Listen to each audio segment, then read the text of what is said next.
it's the same for every individual, same for every company. If you understand this, look at your income, expenses, and your savings, and then do a stress test so that you get yourself secure. The same things happen over and over again through time for basically the same reasons. A lot of these things happen once in a lifetime. And if you don't go back and see how they worked over time, then you're in trouble. So there's a pattern. I could describe the pattern, but there's a pattern that happens over and over again, and we're in a particular spot in the pattern.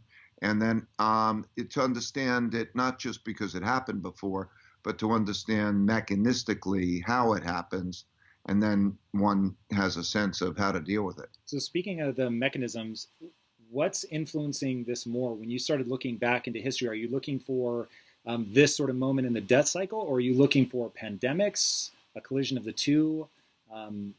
What do you think influences this more? Well, pandemics come along occasionally, but anything that's important. Let me say the three most important circumstances that existed before we had the downturn, which was caused by a pandemic, but any downturn would have produced the same results.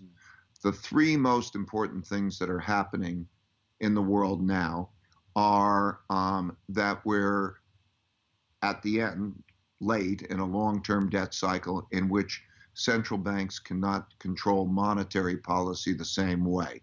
They can't lower interest rates.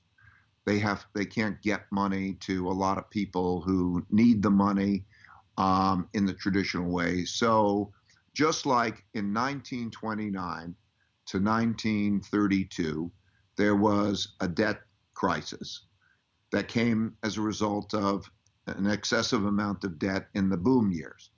And then when you have that in 1932, we hit zero interest rates. And when they hit zero interest rates in 32, like in 2008, central bank prints money and buys financial assets. When you talk about financial assets, this is one thing that even I found myself a little bit confused by. What is a financial asset? Well, mostly bonds. Okay. Central bank is allowed to buy bonds, and mostly government bonds. So if you were going to describe what a bond is, like what's the easiest way to think about a bond? When someone borrows for a number of years and has to pay back, makes a promise to deliver currency, that's a bond. And so one man's debts are another man's assets, which we call a bond, and that is a promise to deliver currency. And so what happens in these cycles is that normally central banks can stimulate the economy by lowering interest rates. But when you hit zero interest rates, that doesn't work. So the last time it hit zero interest rates was 1932. And what they did in 1932 was the same thing they did in 2008. And that is that the central banks prints a lot of money and buys government bonds. And so we're doing that now. And just to be clear, the reason that they're doing that is so somebody has bought a government bond. The government is basically saying, hey, you, dear person, lend me the money. I'm going to build something, roads, whatever, but I'm going to pay you back in a year, 2 years, 10 years, whatever, plus interest, I would assume. That makes it worthwhile. And the reason that the government is going in and buying those is to get back liquidity to the people that have loaned them that money? Yes, because think of it this way. The central government, and also companies and individuals, don't have the capacity to create money. So the central government has the right to determine they can tax people, they can get money from people, and they can spend money on whatever they want to spend money on. But they don't have the right to print money and create money and credit like the central bank does. Central bank is the Federal Reserve.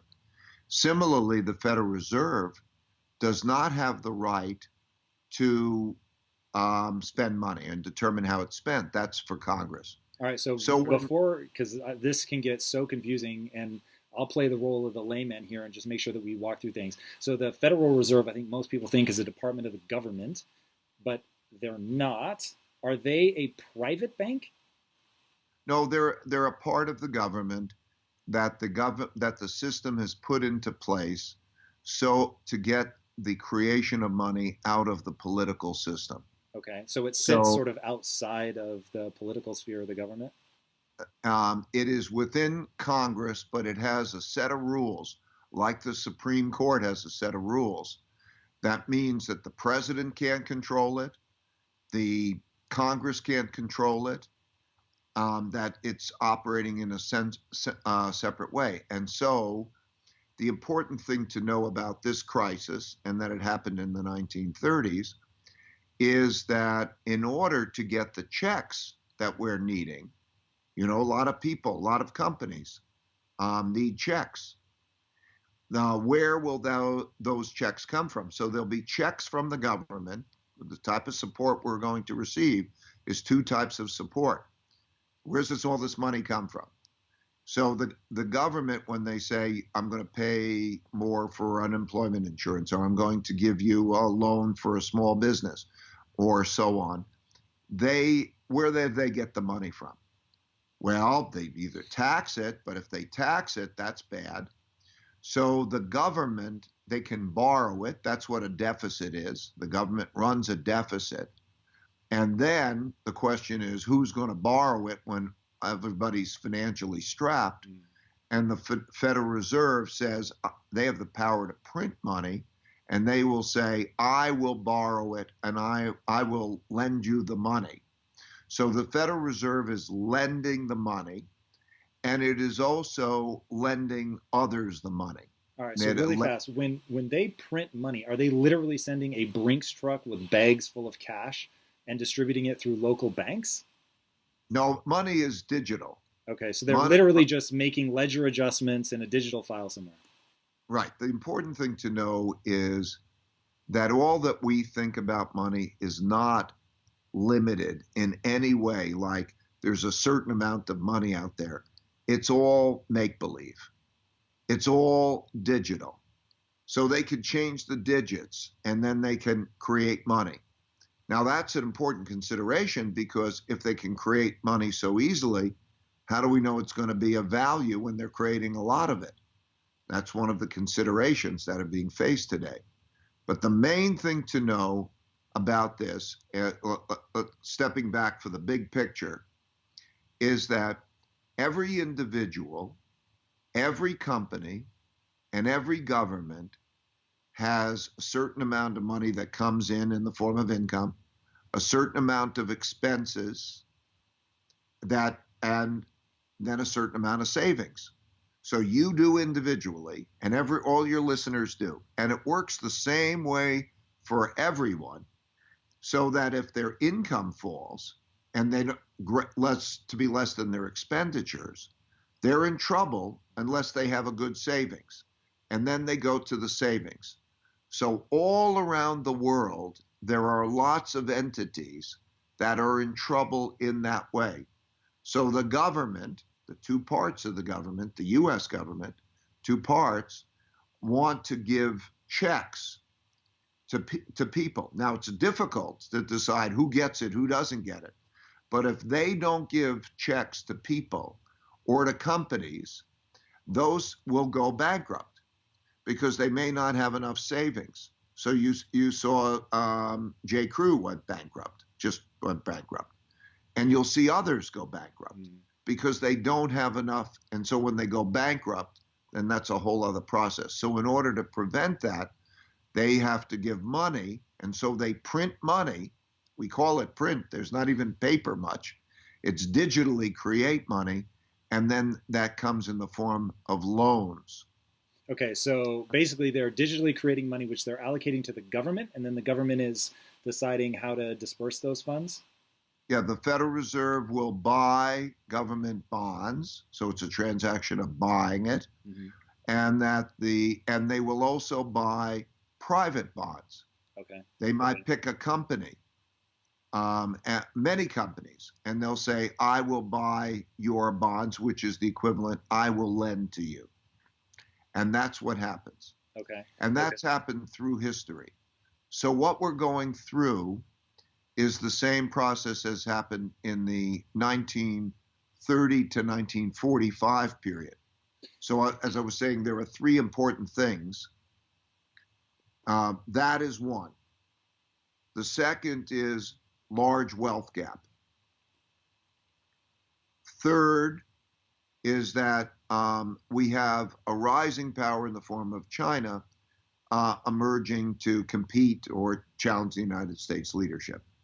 So when you have these three things together, it's a challenging mix, and it's happened repeatedly. Less effective monetary and credit system makes it, they have to print a lot of money, can threaten the value of money. Second, when you have a large wealth gap and you have an economic downturn, people are more inclined to have conflict. So how that's dealt with, we're going to reconsider how we're going to, that wealth will be divided. And that'll change taxes and relationships. And then the third is we're no longer in a world order where the United States is the only dominant power. These three things existed, and the most important things existed. And then we had the downturn in terms of the virus. So you could think of the virus like being a tsunami that came, and if it went, and if we had no more of it, it still would have left a lot of economic damage. So in all different ways. So the economic damage has to be understood and dealt with. Yeah, so the understood and dealt with is exactly why I wanted to talk to you. So I think that people that are familiar with finance and financial institutions and how the economy works and all that, they'll find their way through this. But for the average person who doesn't understand a lot of this, like when you look at this historical perspective, I find a certain level of comfort in that because of the notion of another one of these, right? So we've seen this before, maybe we haven't in our lifetime, but historically people have. So what can the average person take away from that? They don't have bonds. They don't think like that. They may not even understand what their 401k is, or they may not even have a 401k. So how do they navigate this? Is it just head down, do your best to weather the storm, or is there actually something that they can learn from the historical perspective and move on now to make this easier for them? Yeah, it's the same for every individual, same for every company, same. And if you understand this, then you understand there. Well, there are three things. The first is look at your income, your expenses, and your savings. And then do a stress test so that you get yourself secure. If you were to lose your income, or if the income were to fall beyond a certain level, and you play that out, maybe that means you go get unemployment insurance, or whatever. How long can you live in an acceptable lifestyle? And do you have a savings that is adequate for that? Okay, so what you do is you calculate, if I lived in a simpler lifestyle and I had this amount of earnings, how many months or years could I live acceptably? Then you look at what do you put the money in? What do you save in? Don't you worry though that there's a level of financial literacy? So you're saying the basics, right? And there's no question, like get your blocking and tackling right before you start trying to get fancy. But Ray, I have legitimately started losing sleep over like how we help the average person through this. I'm not a guy, I don't lose sleep over much, but when I stop and think about most people, I think the stat is the average American, if they're hit with a surprise $500 bill, they're not able to make it. They are living month to month. You've got 30 plus million people now out of work. It's, trying to figure out like definitely basics, right? You've got make sure that you're spending less than you make, austerity first, cut, get your expenses down to as low as they can, 100%. What I'm hoping for is that there's I don't know, there's something that we can see in this kind of transition where either you've got a new rising power and there's opportunity with that. I'm trying to find that sort of ray of hope for people of what they can do to be proactive, either to generate more income if they've lost their income, or to be more proactive in their 401k. I think about personal finance the way I think about health. And right now, I worry that people are outsourcing everything to somebody else, to the government. They have a wait and see approach. And what I'm desperately trying to figure out for myself is what level of proactiveness, of learning about their health they can do to try to weather this storm. Because short of just saving and cutting expenses, and maybe that's it. Maybe there isn't any more that they can do. But I guess that's my direct question. Is there something more? I mean, you know the parts, right? It's income, expenses, and savings. Okay. Now you can go get the money. Maybe the money comes in and you say, okay, my unemployment benefits are going to be this, or my this is, but those are the parts. Then the issue is, how clever are you at dealing with those parts? Well, let me ask it another way then. Who should they be voting for? Like when you talk about a beautiful deleveraging, which one you should probably define that. So you've looked at this stuff so many times. It's really, really quite breathtaking. That there are ways to do this well. There are ways to do this poorly. We're in an election year. I consider myself like the most apolitical human being on the planet. But when I stop and think about, okay, well, if I'm an average person, and let's say that I'm really doing my best, I'm doing the blocking and tackling, I'm saving what I can save, I've cut my expenses back, I'm earning, what I can. Let's hope that they either have kept their job or were able to quickly get another job. How should they be thinking? Like, what is the right way to go through this deleveraging at a political level? Maybe politics isn't the right word, but like at a higher level. Well, I'm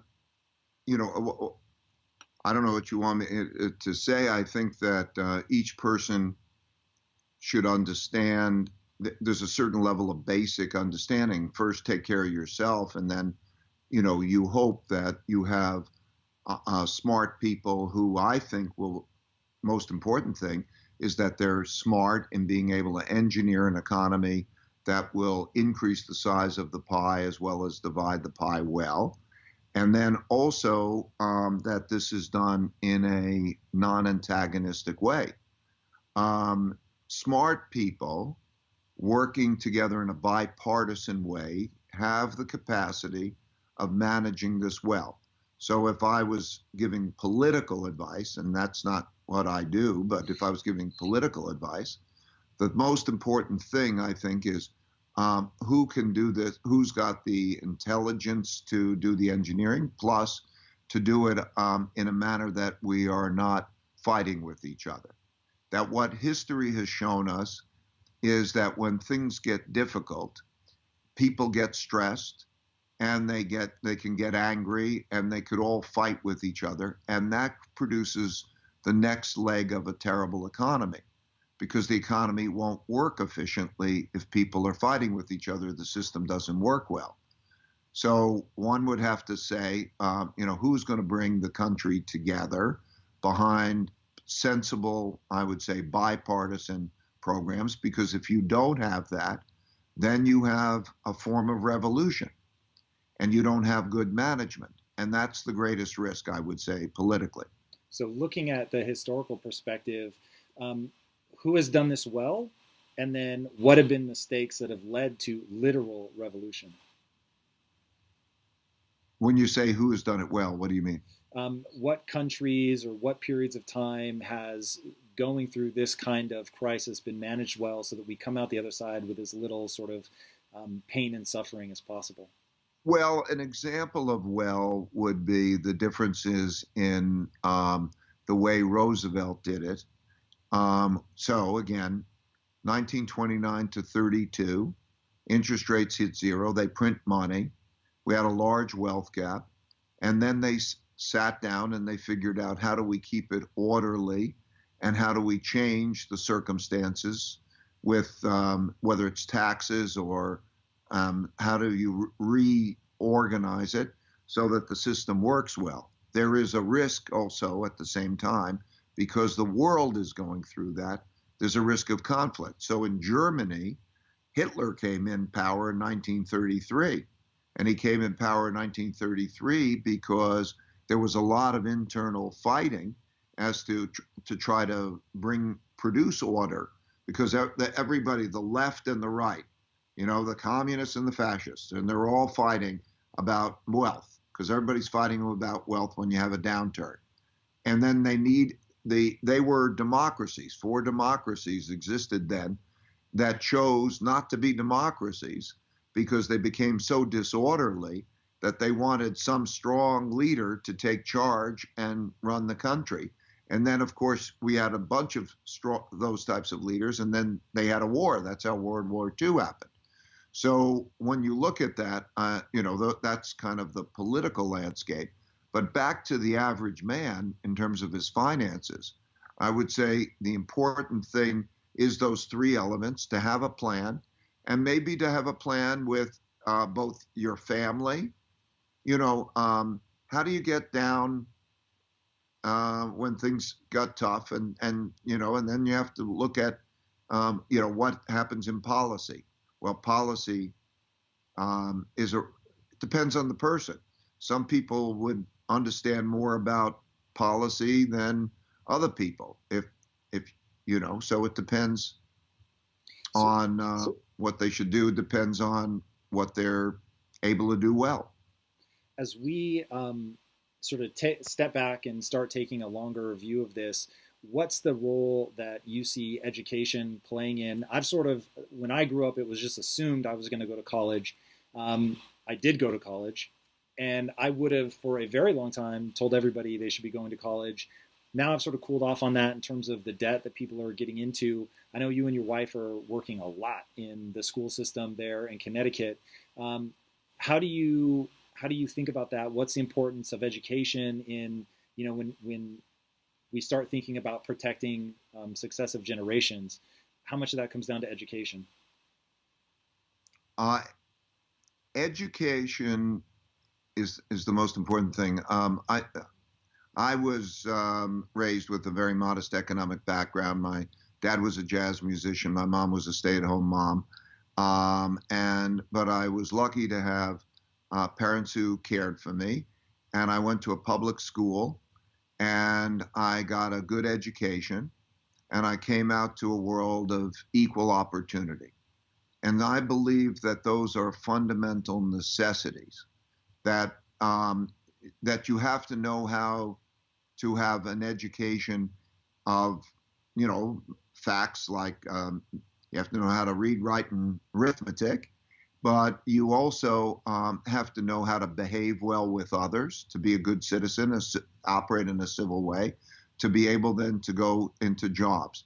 And that that education can be anything that works. I think the big thing is, 3 big things on what I think work should be. Make your work and your passion the same thing, and make it economic. If it works, that you love your work, you'll probably be better at your work. And then you find so you want those things, and then there's the economics of it. And so it could be anything from learning trades, whatever it may be. Education certainly does not have to be college. College is overemphasized. And having a good, productive career. When I watch these remarkable people who are on the front lines of dealing with this virus situation, and I look at them, some of the greatest people are the people who have the capabilities of doing certain things that have nothing to do with going to college, and they're on the front lines and they're contributing a lot.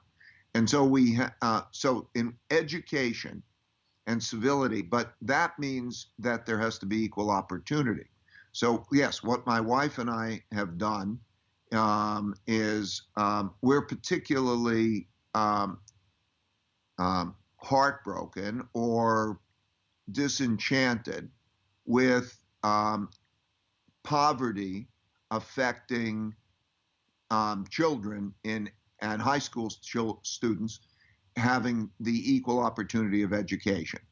So our particular focus in Connecticut, we made a donation, a large donation, $100 million donation to the state of Connecticut for them to match, and are working to get those students through high school, but it could be trade school, and into jobs and to be able to be productive. So you look at all societies, and these are the things that matter most. The society becomes a fairer society when there's equal opportunity for education.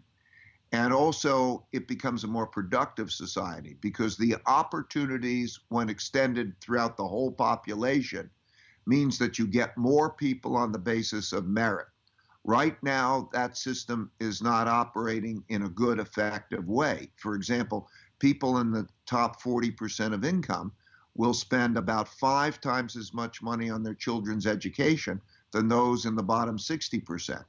And that's neither fair nor productive.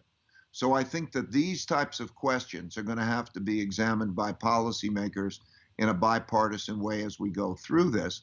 But yes, in answer to your question, it really starts with good total education, the good raising of children in terms of their actual formal education and their informal education, and then going out and having an environment of equal opportunity. What is up, my friend? Tom Bilyeu here, and I have a big question to ask you. How would you rate your level of personal discipline on a scale of 1 to 10? If your answer is anything less than a 10, I've got something cool for you. And let me tell you right now, discipline, by its very nature, means compelling yourself to do difficult things that are stressful, boring, which is what kills most people, or possibly scary or even painful. Now, here is the thing. Achieving huge goals and stretching to reach your potential requires you to do those challenging, stressful things and to stick with them even when it gets boring, and it will get boring. Building your levels of personal discipline is not easy, but let me tell you, it pays off. In fact, I will tell you, you're never going to achieve anything meaningful unless you develop discipline. All right, I've just released a class from Impact Theory University called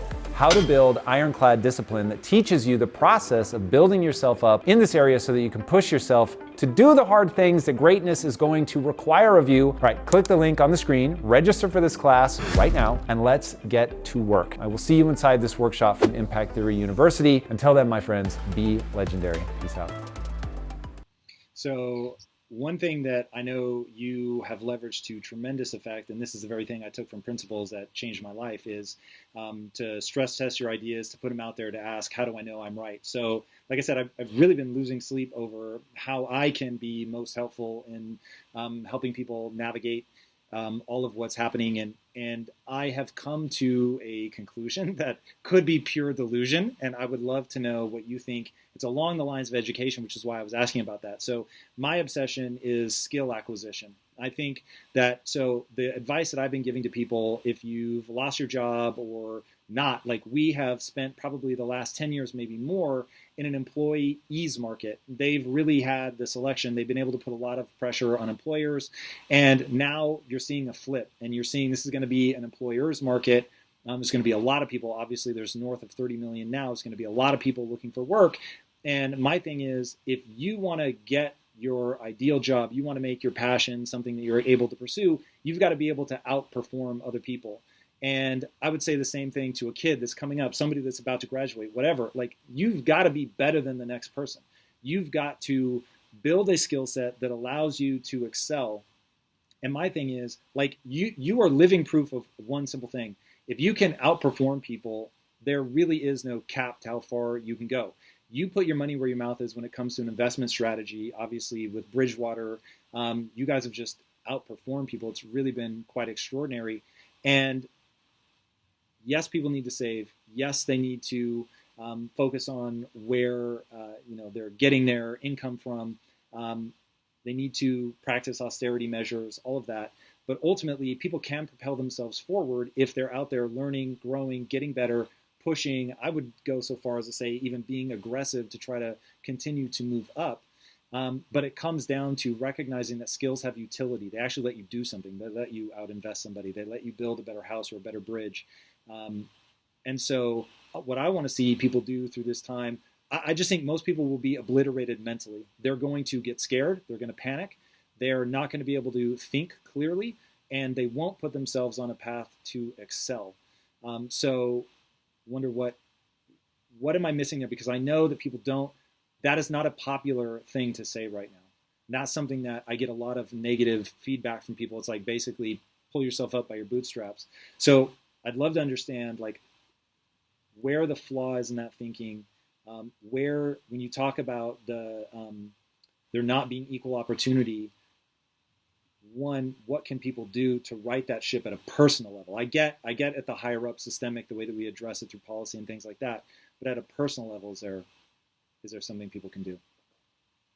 Well, I think you're exactly right. I think that though is short of specifics and that particular action. And the question is, who can help them?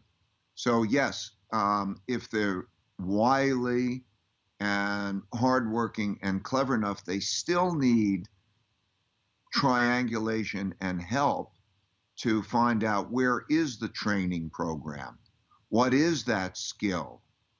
They can't do it alone. They have to do it with the help. And I would recommend, I did 2 30-minute videos.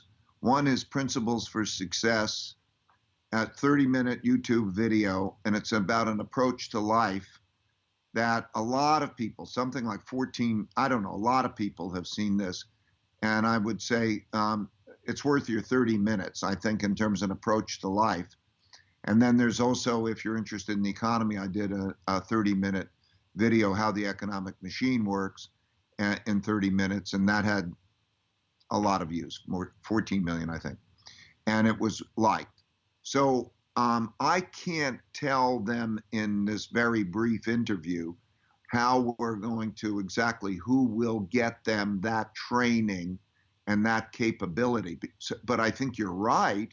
Skill that you love, that sells, is what you need. Now you go to, each person has their own particular way of possibly getting that.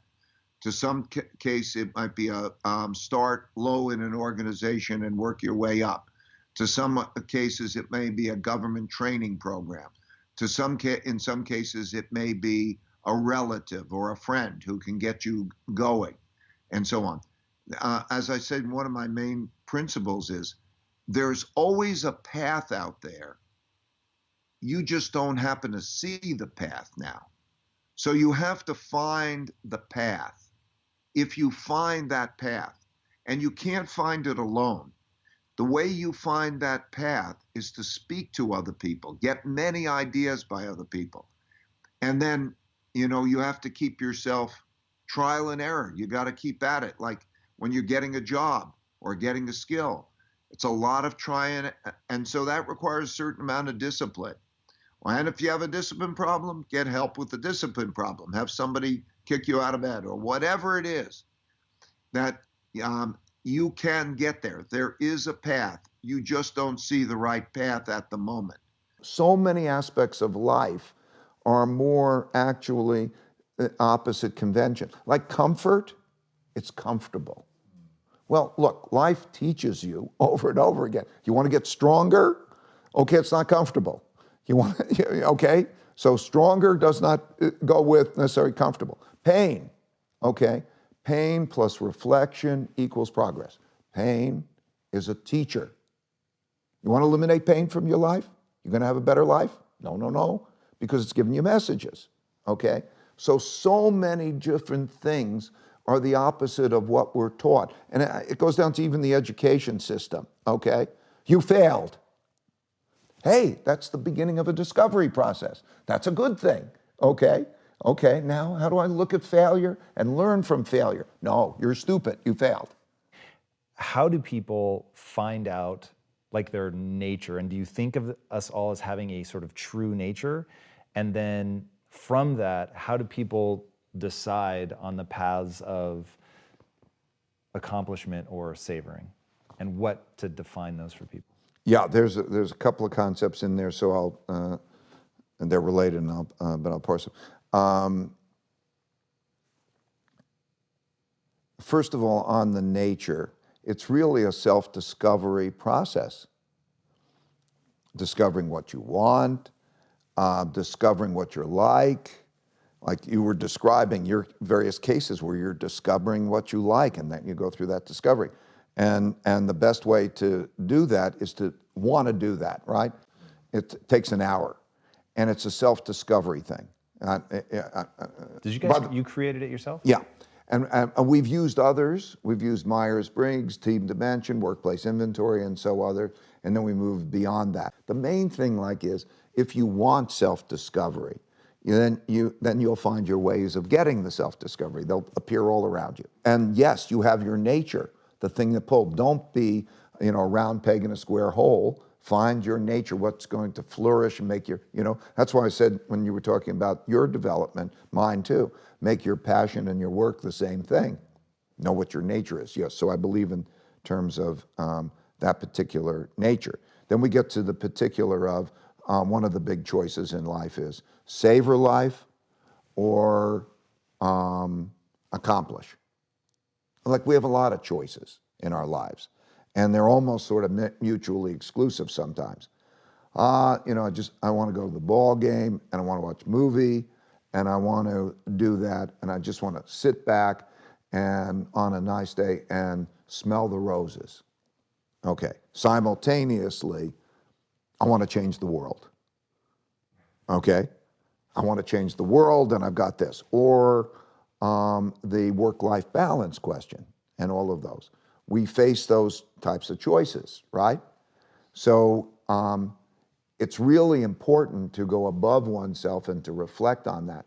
And also, by the way, to realize that the choices are not, you're approaching the choice wrong when you often see it as kind of that trade-off, because the truth is you can have a lot more life and you can have a lot more if you just know how to get more out of a minute. How much do I get per minute, or how much do I get per hour? Do you have secrets on that? Because I will take them all. There are a number of them in here, and we could talk about them. But the capacity to, rather than, we do all have to face our choices, but to also realize that you can expand how much life you're going to get out of life, and how at that range, if you really do it well. So there are those choices. Which are those choices? And we face them, and then you have to decide how to do them well. Give me a couple things that I can do to get more out of a minute. First of all, if you do make your passion and your work the same thing, then it's great, right? Because your passion, whatever it might be, you're a painter or you're an entrepreneur and whatever that is, and you find that more enjoyable than going to a ball game, let's say, then that becomes a passionate thing. That's one thing. Second, to know how to work with people who can do things really well, to get the most leverage out of people, okay? Third, how do you get yourself really, what are the right work habits? Anyway, there's a whole bunch of those kinds of things where how do I, what you say, how do I get it done without me doing it? Who's the best to do it, and how do I get it? And all of a sudden you open yourself up to all different possibilities of how you can do that, right? No time. I think Tim Ferriss wrote, the 4-minute or the 4-hour 4-hour work week, yeah. Work week or something. Like, okay, 4-hour work week, okay. Or, okay, there are approaches, all those ways of being able to do that. So I just gave you, a few. What are the elements of struggling well? What does it mean to struggle well, and how do we do it? Well, first, that's why that phrase, I use the phrase, struggle well, or tough love. Okay, I put those words together because that exemplifies the fact that people don't think they go together. And so if you start to realize struggling well is what will get you what you want, okay, rather than avoiding struggle, that's what I'm trying to convey. And so if you realize that, then you will go to the struggle. You won't be averse to the struggle. And you will think, and then under that in the book, I wrote all these different ways of what it means to struggle well, okay? How you have thoughtful disagreement, how you listen to maybe you're not good at that or not, how you learn, how you navigate all the ways through that so that you get stronger. Because if you don't struggle, you won't get stronger, okay? So struggling well, go above it, you know? Okay, struggling well, a big element is to go above your struggle, just like you did. You look back and say, okay, am I struggling well, rather than be in it and doing those things. So there are a lot of different ways of how to struggle well, but if you know, okay, that struggling is a good thing. Okay, if you want to be strong, it's a good thing. I'll give you another example. I have a saying. If you worry, you don't have to worry. And if you don't worry, you have to worry. Okay? Because what I mean is, if you're worrying about what can go wrong, chances are you will create the protections against that thing going wrong, and therefore that's good. And if you're not worrying about the things that are going to go wrong, then the things you never expect are going to come and hit you. Okay? And so it sounds counterintuitive. If you worry, you don't have to worry. And if you don't worry, you better worry. But what it means is that process of, okay, go to the thing, go to it, and enjoy it. View these things as puzzles. Your personality will change. You'll enjoy it, okay? Because life is a puzzle. It's a going through the jungle, okay? It's like that. I'll tell you a story. You know, so I crash, and I figure, risk and reward go together. You want to have a great life, okay, and you want to be safe at the same time. They sound almost like mutually exclusive, okay? So I viewed it as, okay, I'm like sitting on one side of a jungle, and that if I can get to the other side of a jungle safely, I'll have a great life. But but if I cross the jungle, all sorts of things are going to happen. Now, what am I going to choose? Am I going to be on this side of the jungle and have just an ordinary life? Or am I going to have what I think is the best life possible, but I can get bit and all those things, and that's just the nature of life. And then I said, I have to, it's my nature, I have to have the best life I can have, so I've got to go into the jungle. Now the question is, how do I go into that jungle and be successful at that? And I could tell you the answer. The answer is, first, by worrying about what I don't see that I might be wrong with, and to do it with people who see the things that I might not see, and we are all doing it as a mission to get through that jungle well together. And when I went through that jungle, and we do that together, the thing I found out, which is so wonderful, is I don't want to leave the jungle. I don't want to get to the other side, because I want to be with those people on that mission, and that whole experience becomes great. So I found my way to be successful in the jungle, to get to the other side, and I found out what really is a great reward. Yeah, that's extraordinary. And that resonates with me so hard about really enjoying the struggle. And A, that's what's making you stronger. B, there's just something innate, certainly with a certain personality type, that is what you're going to love, is that fight and reaching your limits and pushing beyond them. Now, I'm curious, is there going to be a struggle for you in the third phase? Is there a new jungle that you're going into? So to quickly define that for people, you said in phase one, you're dependent on others. You're essentially a child and you're learning. Phase two, you go to work. Other people become dependent on you. And then at the end of phase two, you pass it off to other people. You want them to thrive without you. You give them the knowledge and the wherewithal. And then in phase 3, you do Savor, what? you savor life. What's that going to look like for you? It's the freedom to do whatever you want to do without obligations. It is the realization that you shouldn't, and it's not good to control anybody. It's just savoring life. That you can do anything you want. You go to freedom. If there's a life arc, Yes. there's a life arc, and I put together this book as a 600-page book. I also then was asked by a lot of people to make a simpler version about principles for success, and it's a little book. And it'll be out, we're putting it out on the newsstands. You actually could be pre-ordered on Amazon. And in that book, I show a life arc. And I track through what are the various phases of life. And what is the happiest phase, what is the least happy phase, and how does it work? And I could take you through all that if you're interested. I'm very interested. Oh, okay. Well, it depends how much time we got, but okay. It may be the slightly nutshell Okay, version. the nutshell version is you start off, and it is very, very, it's a really enjoyable phase in life. You start to experience responsibilities like junior year. Okay, do I get into the school I want to get into or whatever? That's quite common. College is great, it's exploratory. Come out of college, there's the most amount of freedom you have.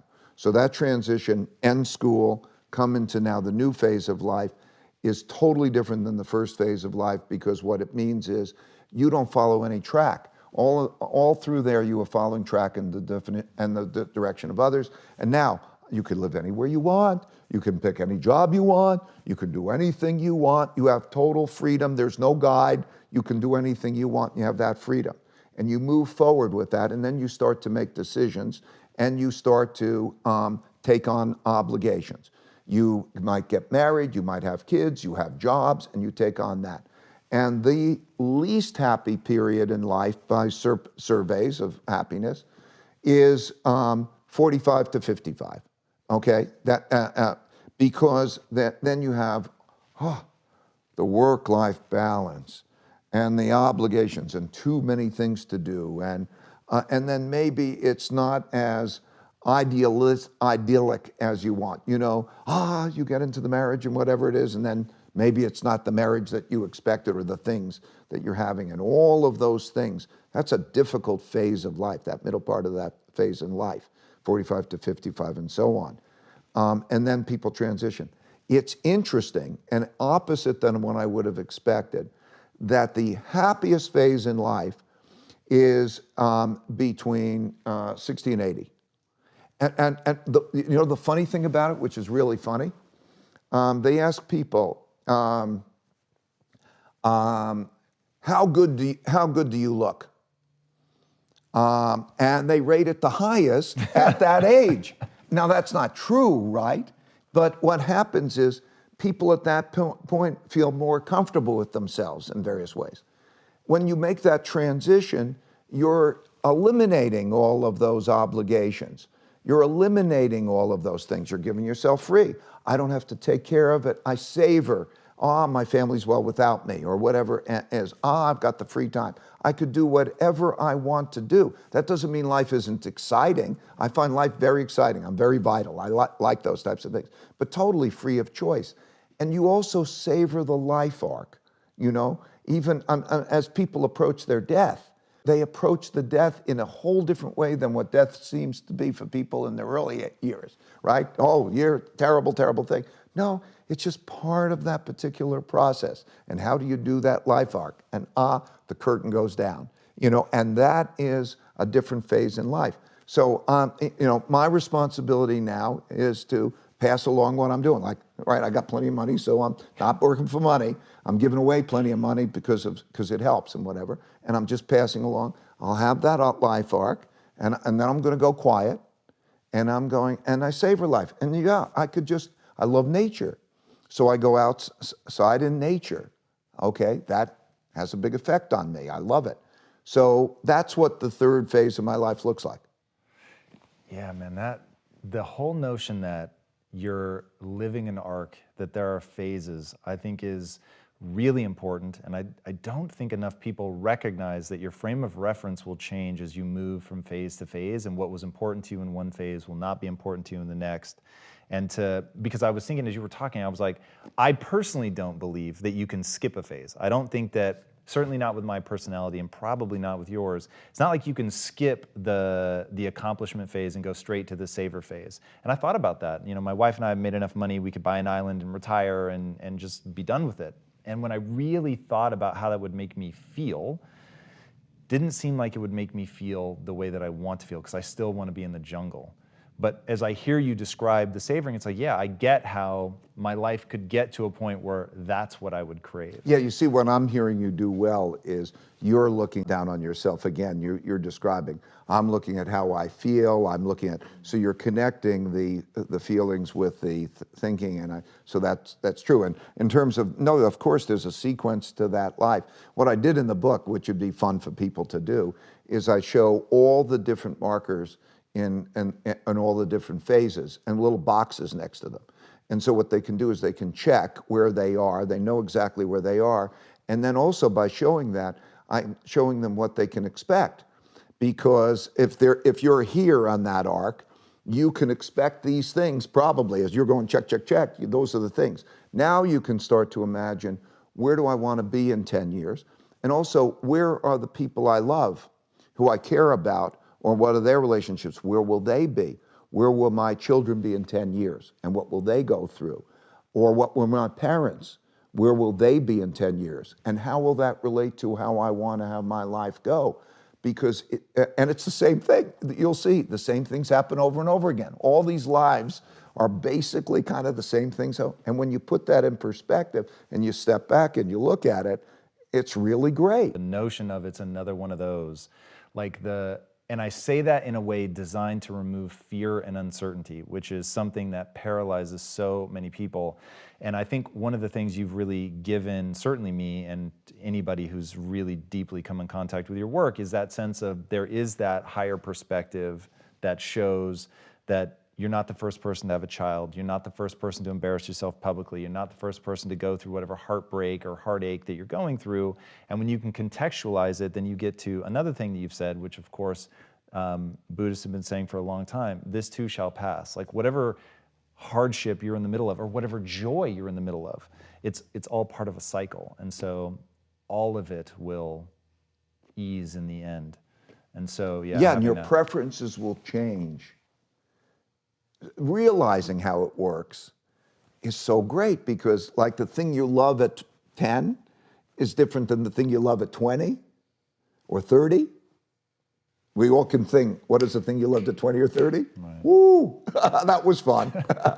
And then you go to 40 and you go to 50 and they change. And to realize how they will change and you move beyond, it's beautiful and it's helpful.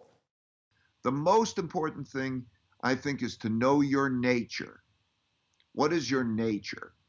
What are your strengths and weaknesses and your likes and your dislikes? And once you know that, then you also think, what are the fits? Oh, I would like that job, and the job could pay me well. And then you figure out, okay, how do you do it? How do I get to it? But there are different people in different circumstances, so I can't answer them all now. Yeah, I agree with you. So I want to go back. One, thank you for the feedback that I was being super vague. I think that's really helpful. So let's start getting really specific. As much as we can, knowing that people are going to be sort of at very different places as they're hearing this. But I think this will be helpful. So one, the video that you're talking about, and I'll speak for you and correct me where I go astray, but I watched the video multiple times, think it's really extraordinary. And basically, to put it in a really small nutshell, it's basically go out, try things, fail a lot, learn, and keep progressing. And that's basically, if I remember right, you have like this sort of circular ascent. And it's from the failing and the learning that you ultimately make the progress. But if you put your head down, you don't want to see your mistakes, you don't want to see the flaws in your thinking, you're going to trap yourself at a plateau and you're never going to be able to push beyond that. So you've got to seek out disconfirming evidence. You have to seek out where you're weak. And in fact, one thing I sort of disagree. I get what people mean. So when you say know your nature, I will say by nature. Before you get to that second part, let me just on the thing. Yes, it's the looping and learning from mistakes, but another part of it is the realization that you don't have to make your decisions in your own head.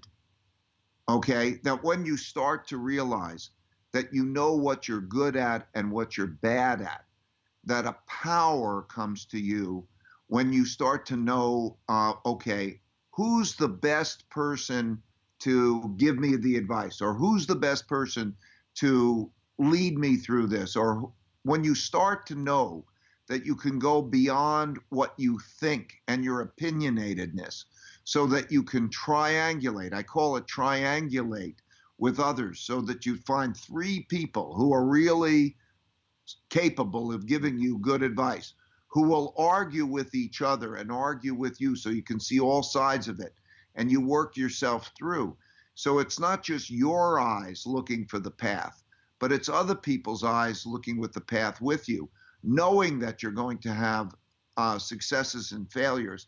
But that power of that collective learning and triangulate well with humbleness is a great power as you go through that cycle. I love that. So I'll push that a step further, and I will say this. So I'm going to be super blunt to anybody watching right now. And Ray, if you think that I'm wrong, I trust that you will jump in.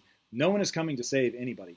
And that's the hard truth. And if I look at history, and even if I listen, which I have listened to literally every word that you've said on this subject publicly anyway, that this is just going to suck. Like there is going to be a level of brutality that most of us have not experienced in our lives. Companies are going to go under. People are going to lose their jobs. There are going to be people that are going to struggle to find their next meal.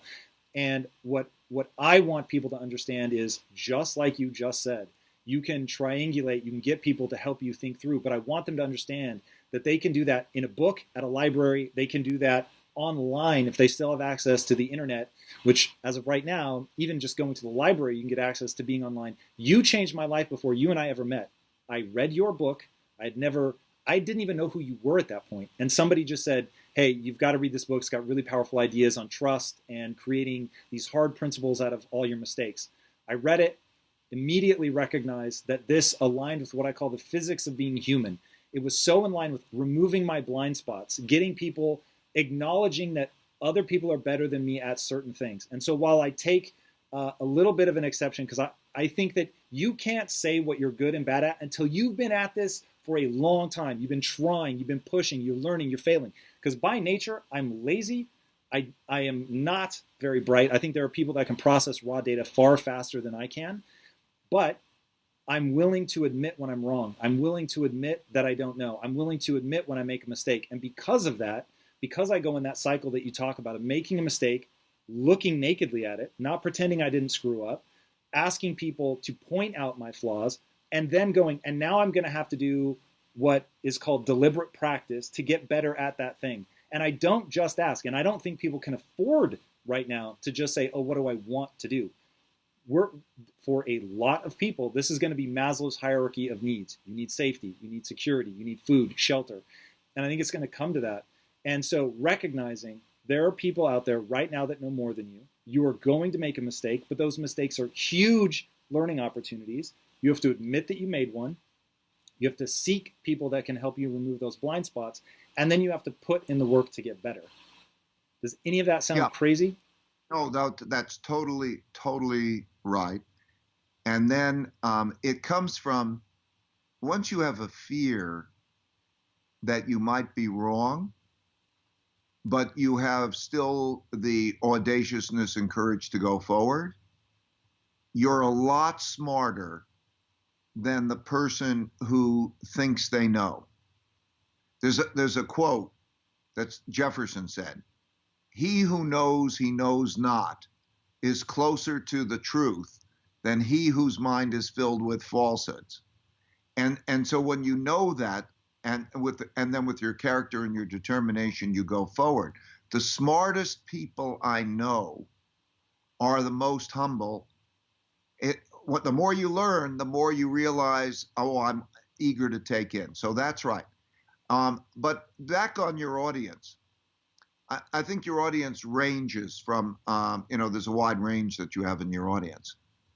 And I would say that there are many people in your audience who can plan for a simple lifestyle that can be wonderful. Sometimes we acquire these needs that aren't anywhere near as big as we make them out to be. And, do you have a bed to sleep in? Do you have food to eat? Do you have basic health care? Okay, if you start to think, okay, what are my needs that I really need and I'm okay? And how can I make provisions for those needs? Then once you've got that in your mind, you're free. Okay, you can go beyond that. That you may say, listen, I can do that for a year or 2 years or a month or whatever. But I think we visualize too much the things that we're used to.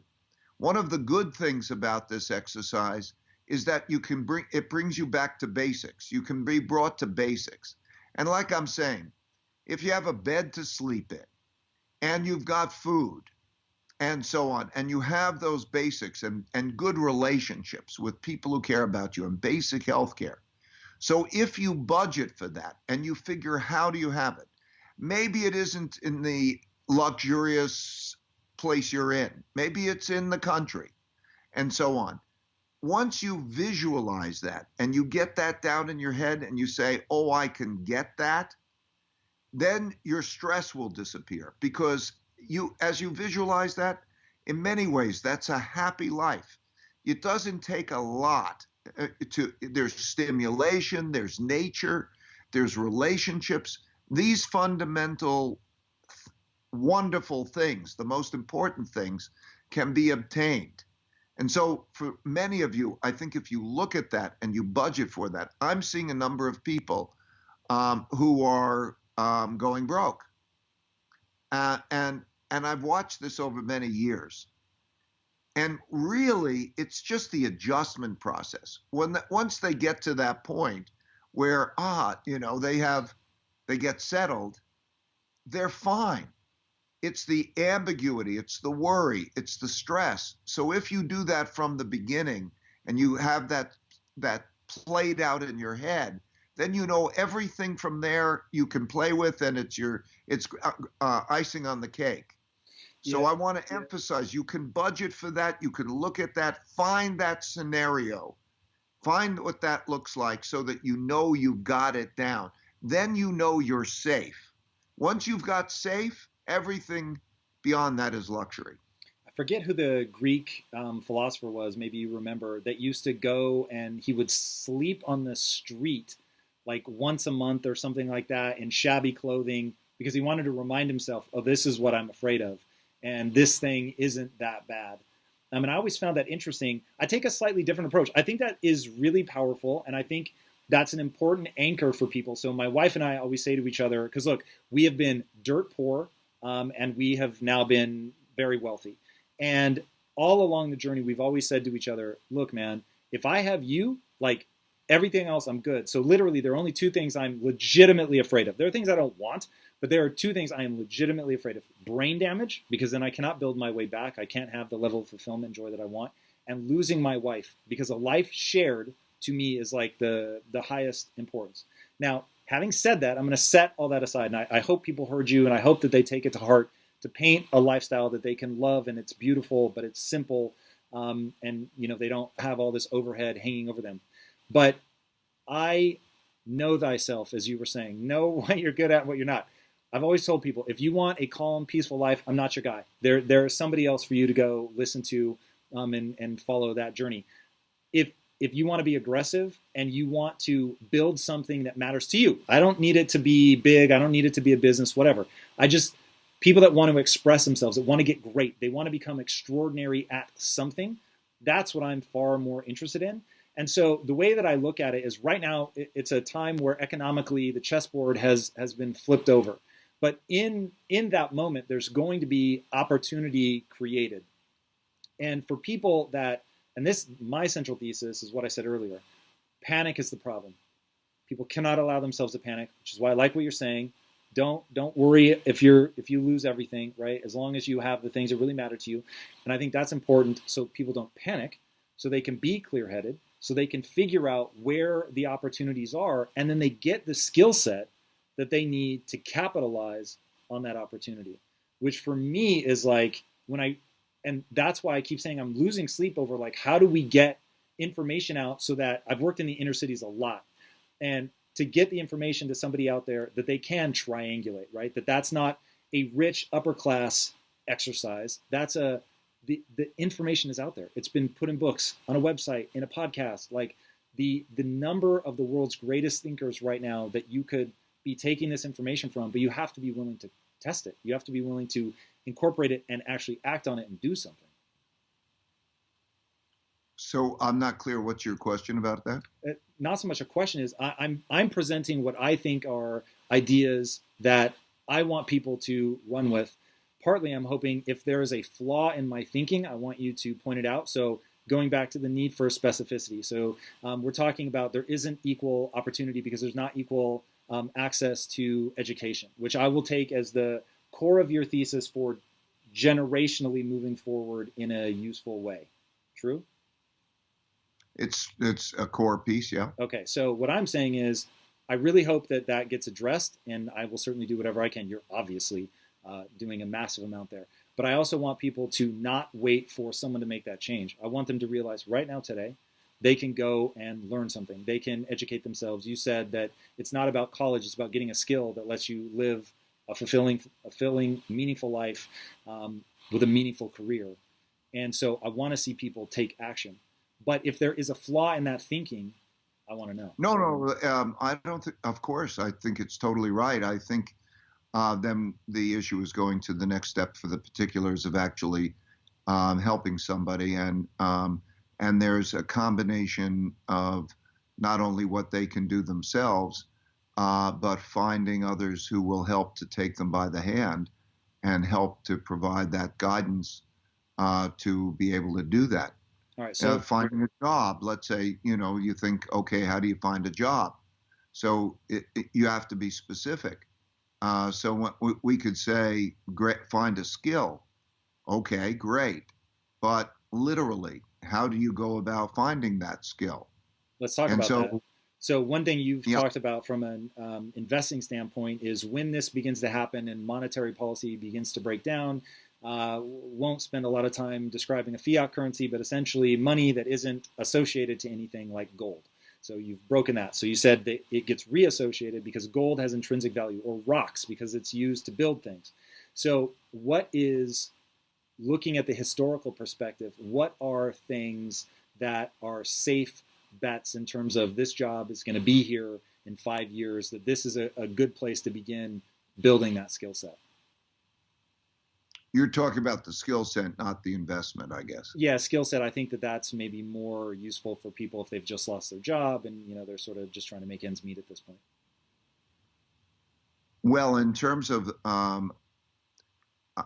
think in terms of any environment, the lessons that we get over and over again is that you can't be sure what the next environment and twists and turns are.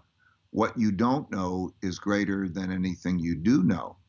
So if you were in the airline business or you were in the hospitality business, and that was wonderful and you liked it and everything else, all of a sudden that changed in important ways. So the important thing are the more general abilities.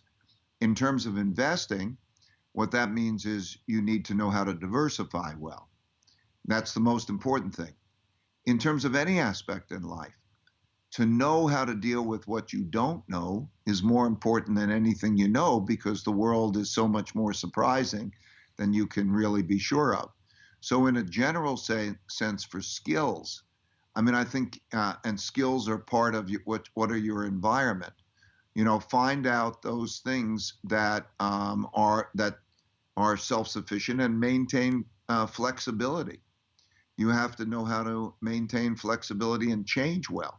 If your career is in one area, you have to know you have to develop the skill for changing a career. And that all comes down to knowing how to find the path, to know how to triangulate well with others. I want to talk about So, that. You've done such an extraordinary job, Ray. I truly stand in awe of being able to go and learn a new area, a new element of the world. When you announced that you were going to be taking this historical view and that you were going to go backwards, I mean, something like 1,000 years or however far you went back. How do you begin that research process? So for somebody that's like, I want to invest my time wisely, what is sort of a high level way that you approach learning in general? well, for me, it's a lot the alignment of the three things that I said before. What is my passion? Then, knowing my nature, what is my passion? And can I align my work to my passion? And then, does it pay adequately for me to take care of my needs? And for me, I do that because it's my passion. Um, and so when you find your passion that's aligned with your work, if you can do that. But how do you go about learning something new? So when you started researching the historical context of what we're going through now, is it picking up books? Is it? Well, for me, you see, my nature is I'm extremely curious. Okay. And I love my game. My game is to learn about the world, interact with the world, and bet on it. And I'm very curious. So it might be whatever your game is. Like you've got a game. Okay, that's why you're interviewing me. Because that's your passion, that's your game. And if you can line those three things up and you know your nature, because if you know your nature, you can find your role. You want to find the right role for you, right? It's not just go get a job and, it might say, I would like to be an architect. Well, I mean, you have to know your nature and then you can find your role.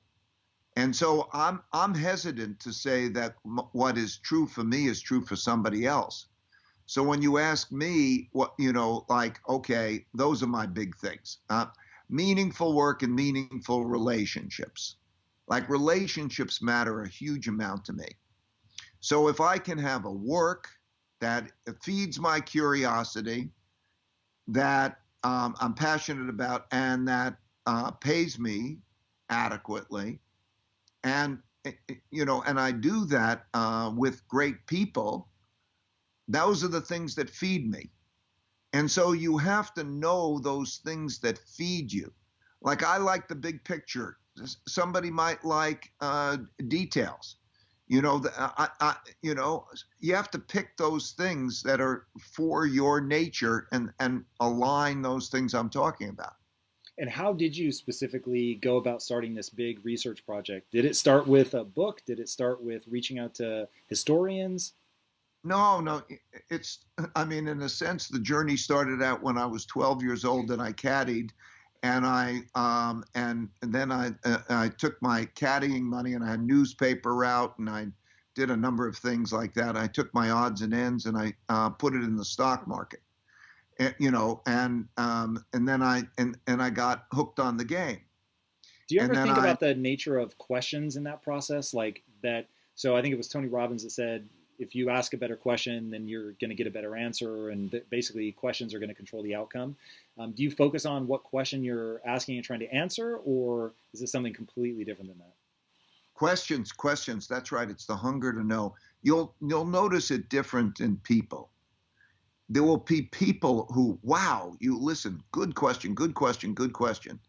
Then there will be people who can't ask questions, that they're just telling you what they think. You think they're acting smart, they think they're acting smart, and they're the stupid ones. The smart ones are, question. Now, how do I go? I have to find the answer to the question. Next question. Because the questions and the power and the pull to answer those questions and so on is the thing that drags you forward, and it's excitement. Do you have a pull? Okay, what's your pull? So yeah, it's all in questions, I think. It's all in a journey. Life is in a journey, an adventure. That's what I'm trying to say in principles for success. Or you can get, by the way, principles, if any of these principles are also Principles in Action is an app that's available on the iStore, and it's free. And it has all of these things in it, but because we'll separate. I think people might like that, but have to know your pull, and then along the way you're going to have your adventure, and you're going to learn, and then you go through your phases of life, and each phase is different. Like you talked about your phase, you're in the middle of your phase in life. You talked about your wife and your relationship with her. Okay? That is a phase of life. And when you go, and by putting it in perspective, it's helpful. In the back of that book, Principles for Success, there's a life arc chart. And if you know where you are on that life arc, and you know what the next 10 years is typically like, and you know what the people you care about are on their life arcs, you can almost know what's coming at you, and then you could start to think about it.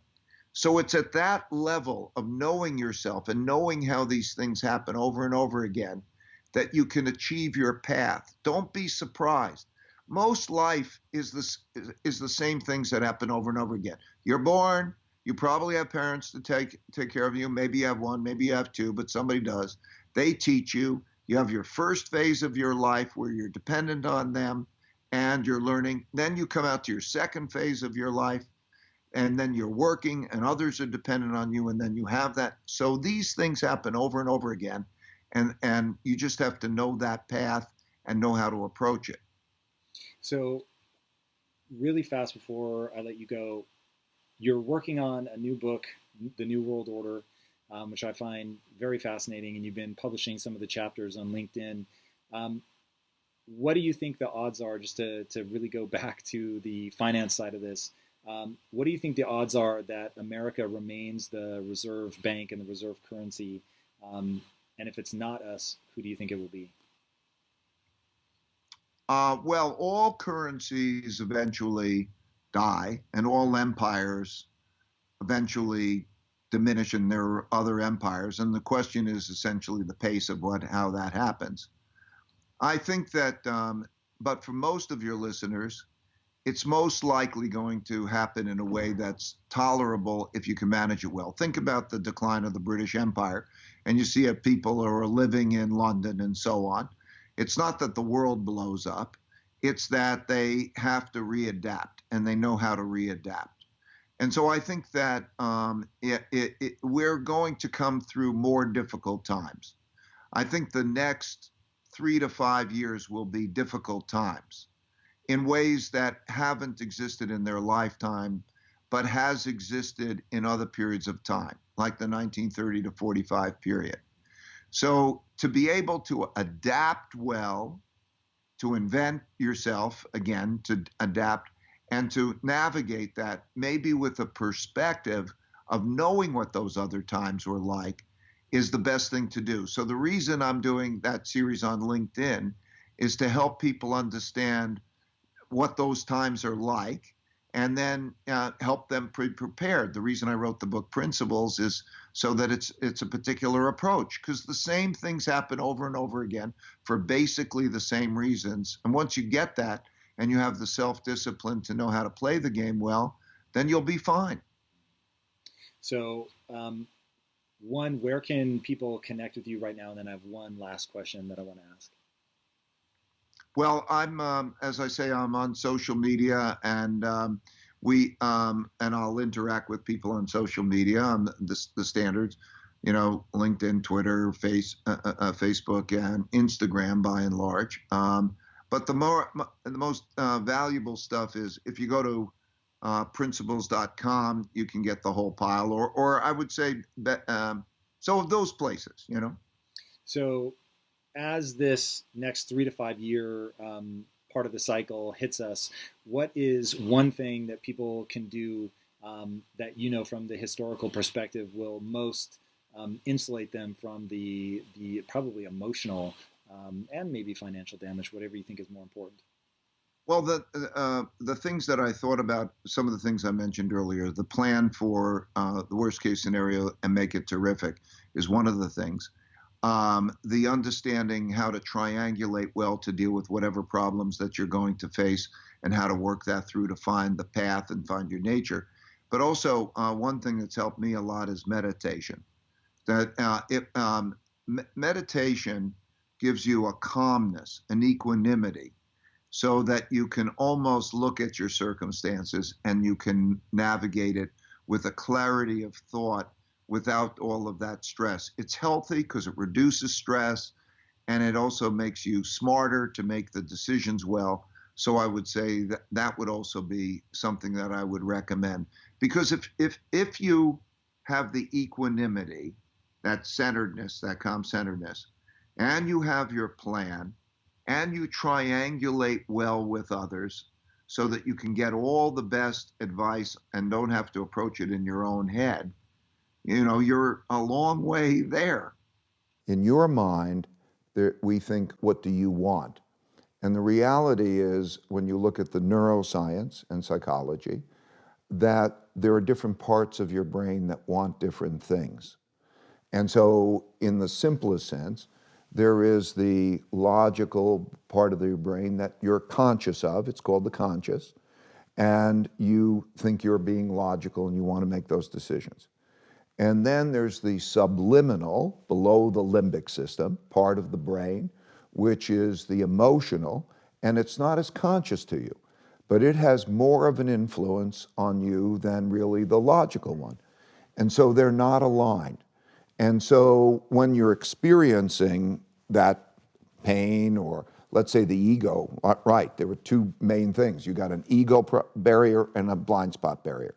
If you can get past your ego barrier and you get past your blind spot barrier, you can accomplish anything, because you also know that you don't have to do everything, you don't have to figure it out yourself. You can take in from other people the different ways to approach things in the best possible way. And so the realization that we all are really struggling with ourselves, and to think which is in control. Meditation helps to deal with the alignment of those two things, because both are valuable. In other words, intuition, imagination, the things we really love come from our subliminal us's, right? Our needs, whatever they may be. They come from here, that subliminal. They may be valuable. They may be damaging. You don't know the difference. And so when they come up and you're looking at those with your logical mind and you can align those things, you're probably in good shape. If you can do that alignment between the subliminal and the logical, and you can do that with other people, so that you can triangulate with other people and say, does that make sense? And get alignment. That alignment is the path to the future, because you only have to know what the best things to do are. You don't have to have them all come up from your head. And for God's sakes, don't be overly opinionated, because just because you have that opinion, it doesn't mean it's true. So that's where the two U's and the alignment really is so important. All right, I want to talk about the process of getting those two things aligned, tying this into meditation. So in my own experience, meditation is a stillness. It's a quiet from the chatter of the mind, and more maybe profoundly than that, I can feel my brain shifts into a different gear. So maybe it's less linear thinking, it's more lateral. I'm making connections that I might not otherwise make. So is it in that still, in that quiet, where you're able to look at what's bubbling up from beneath the limbic system, your emotional life, you're able to look at that without judgment, and then able to say, okay, but this is what I'm trying to do sort of consciously, these are my plans and all of that, and now are you altering either of them, or are you beginning to say, I need to understand if this is a useful emotional driver or a destructive emotional driver? Like, what is that process? I think you described it very well. And when you go deeper, by the way, you go literally into your subconscious. So you're creating a connection. When you transcend, I do transcendental meditation. When you transcend, I'm not conscious and I'm not unconscious. I am in the subconscious. I'm not aware, but if somebody make a little noise like that, boom, I would. So it's not like being asleep. And that's also, by the way, where creativity comes from. It's like you go take a hot shower and a great idea comes, not because you're muscling it. So when you're having that, then you're calm and your natural state, and then these things bubble up, and it helps that alignment. So you say, okay, let me go above myself. Let me go above myself and look at myself within the context of my circumstances. What is around me? How does that work? How does reality work? Okay, if I do this, what are the consequences? And so the going above it and just saying, I'm responsible for my decisions, my life, and how do I navigate the things there that I can pull the levers of, who do I get, how do I deal with those, and going above it in that calm way is really what it's about. And when you do it well with others, so you triangulate. That's why I have the radical truthfulness and the radical transparency. When you have that radical truthfulness and the radical transparency, you're triangulating with others. You're going above it with them, and you're just looking at that circumstance, and you say, okay, well, we're in the same goal, or are we? And then how do I navigate those so that we get to where we want to go? Because if you're forming your company, you've got your company, we're on the same mission together, right? So now let's all go above ourselves. What are your strengths and weaknesses? How do we get at what's true? And how do we do that with transparency? And that's it. Yeah, oh man, so powerful. And putting into action, I'm really seeing exactly how it begins to allow, and I think truth is probably what you call hyperrealism, the getting to such an objective look at what is true. And going back to sort of an objective look at that emotional state, which I think is where a lot of people struggle. One of the biggest and most profound, probably the only lightning rod moment in my life where it's like, whoa, my life can be divided into before that literal, like instantaneous recognition, and after, everything is completely different. And that was the first time where I realized that I was being driven by something that I had not yet recognized, which was I was telling everybody that I wanted to generate wealth in my life, but I was acting like I just wanted people to tell me that I was smart. And so the like friction between those like hit this collision. And so at the time I was just a copywriter, and the guys who would later become my partners at the time were my employers.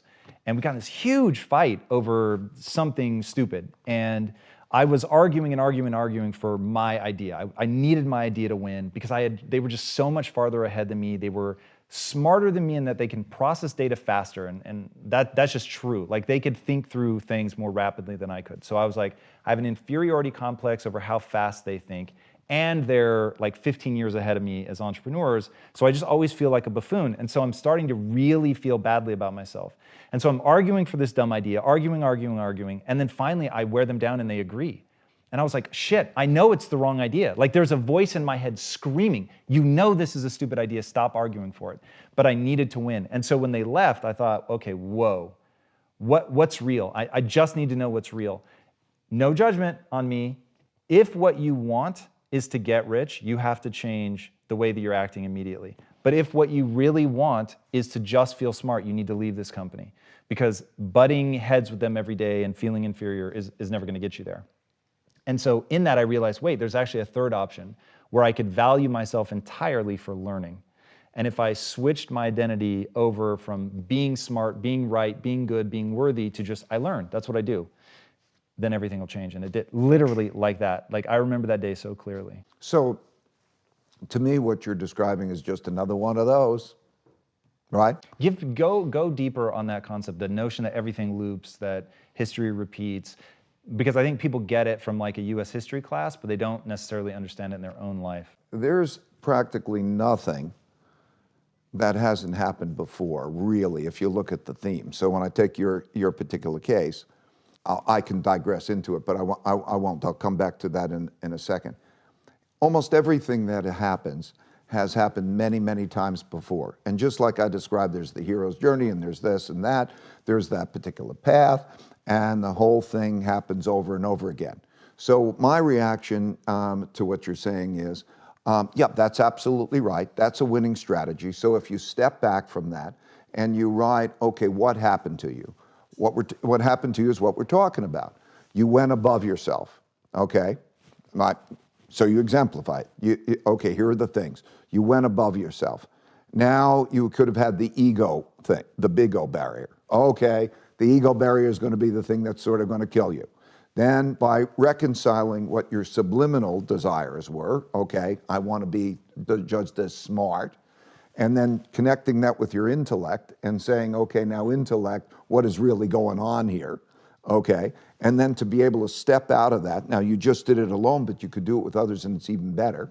And so you figure out, oh, okay, this is that. Here's what the choices are. Here's how reality works. And so I'm just saying you did what we were talking about, right?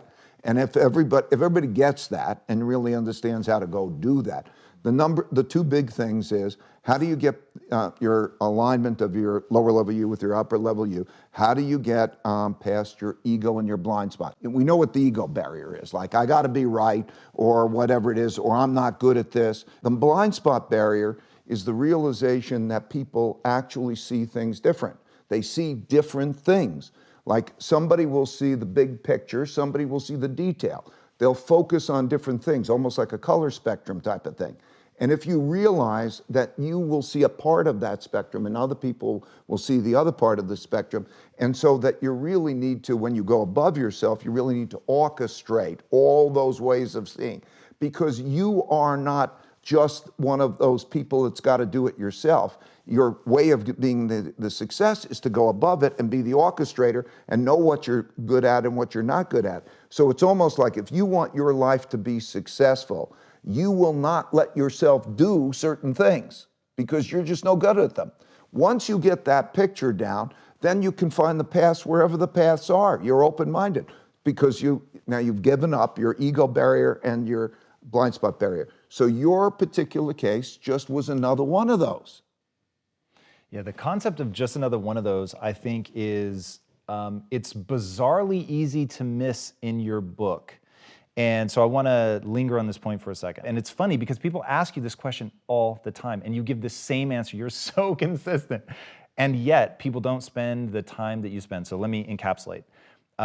You've done so well as an investor. It's kind of crazy. And so needless to say, people are like, all right, what's the strategy? And your answer is actually usually not specific. Your answer is understand the historical context. Understand the historical context and get smart people around you so you're not making decisions by yourself. So the notion of it's another one of those is looking at investing, looking at the human condition, looking at your own life as this thing that has these repeating elements. Every dimension of everything, the way is another one of those. And so that's how you could, if I can get people to think I want to convey what that means. And then I want to then understand how to think at the principle level, because then life becomes so much easier, because if you have the principle. And what I mean by that is, like you could look at all the things that are coming at you, and they're just the things coming at you.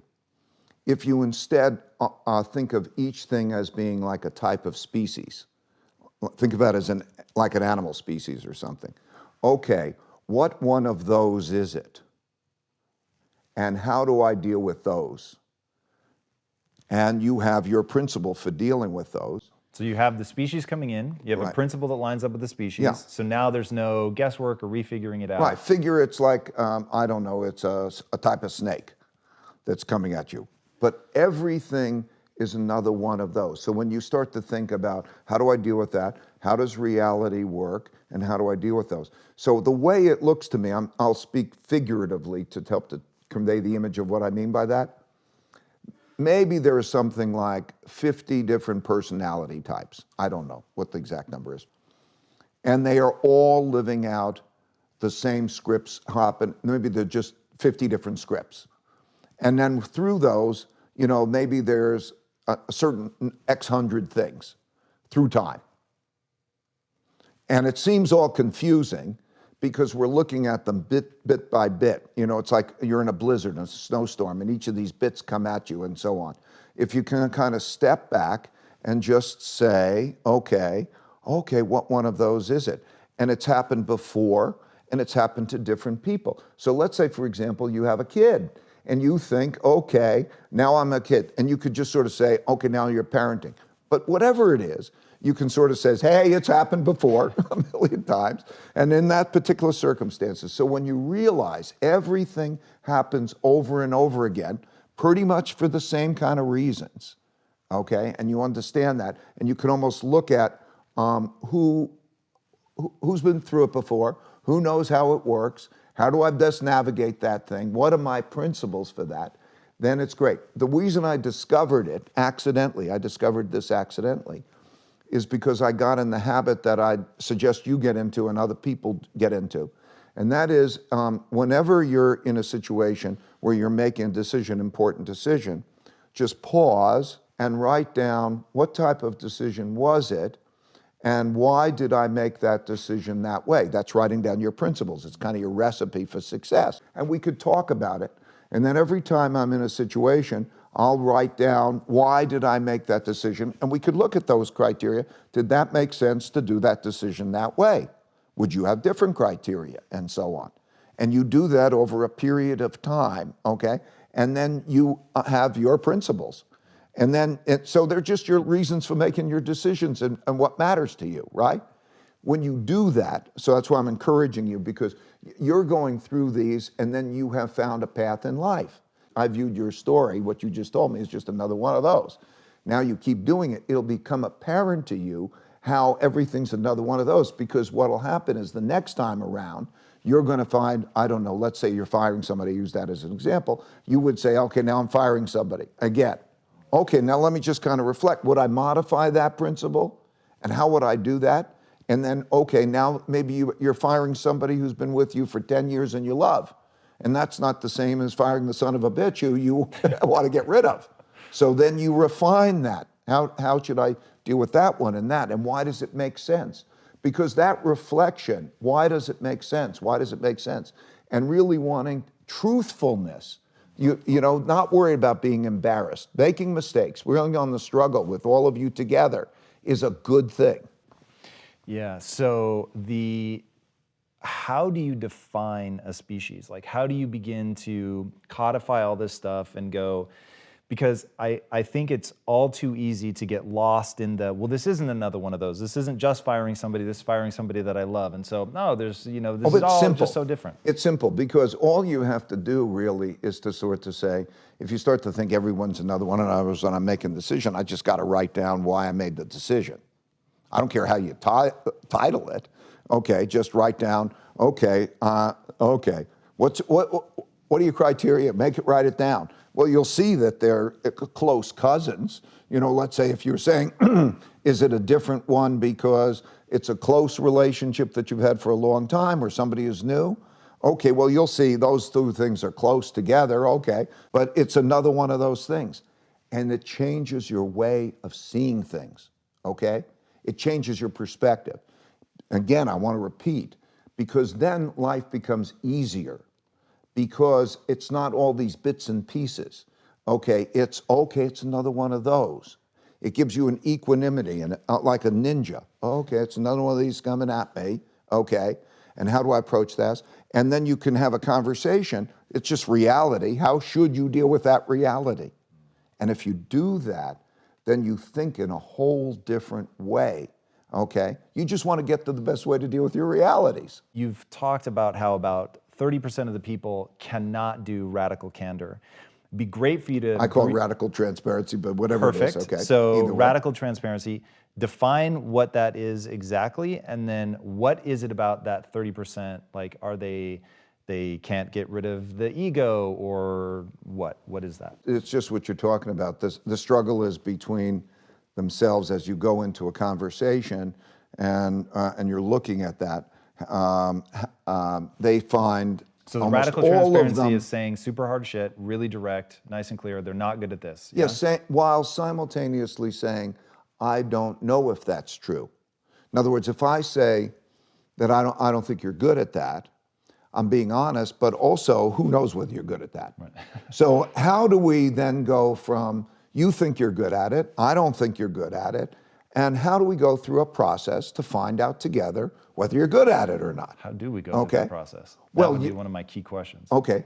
The best way to do it is you do it in an agreed upon way. Okay. The idea is, okay, we say, okay, Tom, you're not so good at that, I don't think. Okay, and then we go through how would we judge? Can we ask other people? Do we go through this test or that test? How do we find out what's true? Because if you can find out what's true, your life will be better. Like, do you want to know what you're not good at?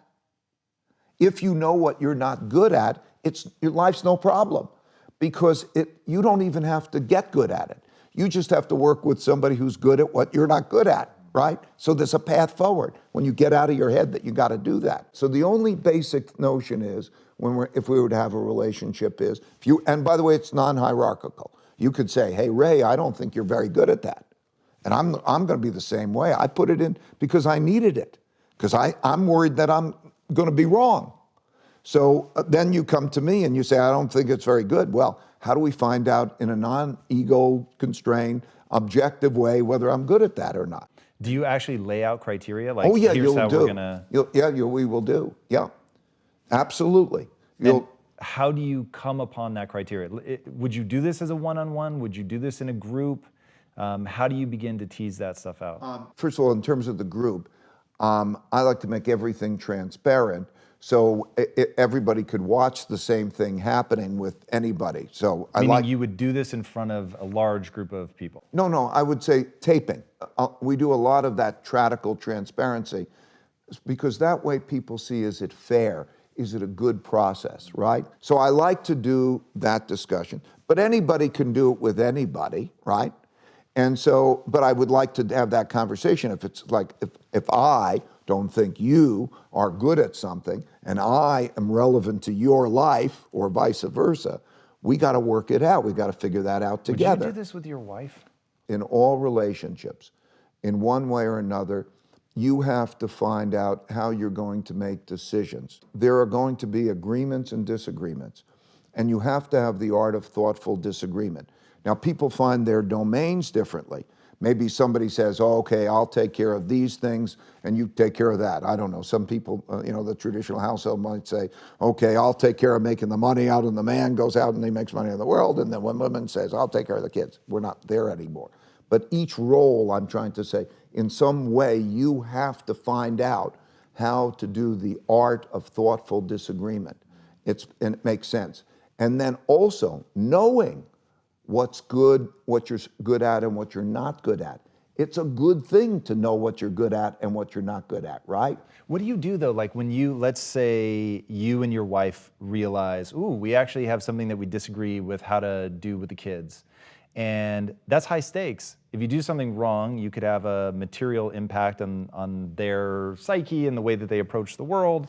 So there's sort of elevated stakes, and there's just two of you. Unless you guys had a way of appealing to other people, would it come down, because you've said, don't worry so much about what the person's saying, think about the process by which they got there. Yeah, so I'm saying, whenever there's a disagreement between two people that they can't get along on that, they should pause, and they should go above it, and they should say, how should we deal with each other when that happens? In other words, what are our protocols for working ourselves through that so that we can then move beyond that to make a decision? And would a specific protocol in a marriage be something like, if it has to do with the kids, you have more believability than I do, so therefore, if we can't come to an agreement, we'll go with your decision? That could be one of the protocols. The main thing I'm trying to convey is when people are ordinarily in an argument, they just argue. And they don't know the ground rules, they don't have a process in place. So if you look above it and you come up with whatever your rules are. It may be you could have domain. It may be that you have a mutually agreed party that you would say, okay, let's plead our cases to and have them mediated. It could be a lot of different paths could exist to say, I think that's a good path when we have a disagreement, how we plead our cases and then move beyond it. But you need to have the path. And that's what I mean by principled level thinking. Go above it. How should it be? Instead of, this type of thing, right? We all need that in order to have successful relationships. It's fundamental, right? When you got this, and you're not going above it and saying, why do you have this or how should this occur, then you've got trouble. The key is you want to connect with them. You want them to fall in love with you. You want them to be inspired. You want them to feel better about themselves when they're around you than when they're not. And if you can pull that off, they will go to war for you.